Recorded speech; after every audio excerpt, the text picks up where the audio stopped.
Hello and welcome.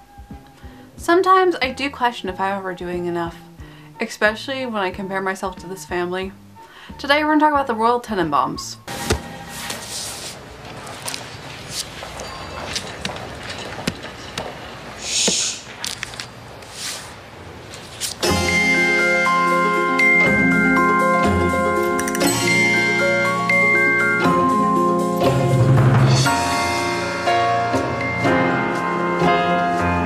Tenenbaums was released in 2001. It was directed by Wes Anderson and it was released by Touchstone Pictures, so it is a Disney film, and it's really funny to realize how much Wes Anderson has worked with Disney, because he's very creative and very artistic and has such a unique style. You wouldn't put his style together with Disney style, but it's really cool. And the more Wes Anderson films I watch, the more I really appreciate his technique and his entire aesthetic. It's a drama, but it's also more of a dark comedy.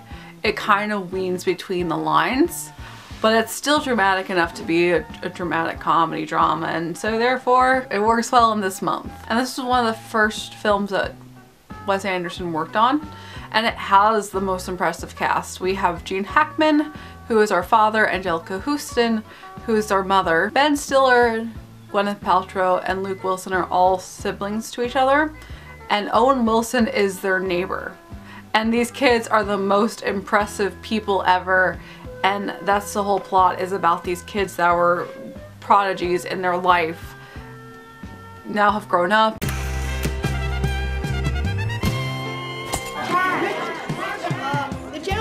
Cardigan, please. Thank you. I have a two-part question.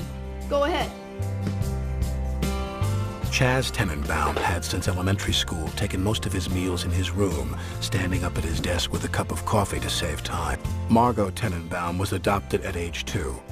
Her father had always noted this when introducing her. This is my adopted daughter, Margot Tenenbaum. She was a playwright and won a Braverman grant of $50,000 in the 9th grade. Richie Tenenbaum had been a champion tennis player since the 3rd grade. These kids have grown up and they're having to deal with getting back in touch with their family after an unfortunate event happens, and it's all about dysfunction and how everyone handles it. And that's basically the plot without giving anything away. Besides the family, we also have Bill Murray in this film, Danny Glover, and Alec Baldwin does the narration of it. So it's huge stars, and it's just very unique. It has a very unique theme to it, and a look and aesthetic, and it's just really great. But if you're not into cinema and artistic style, you probably wouldn't appreciate it, but I really enjoyed this film. I thought it was really well done. It kept me engaged the entire time, and I am a Wes Anderson fan. It's not your typical Disney film, so it's not for everyone, but I definitely recommend check it out if this looks interesting to you.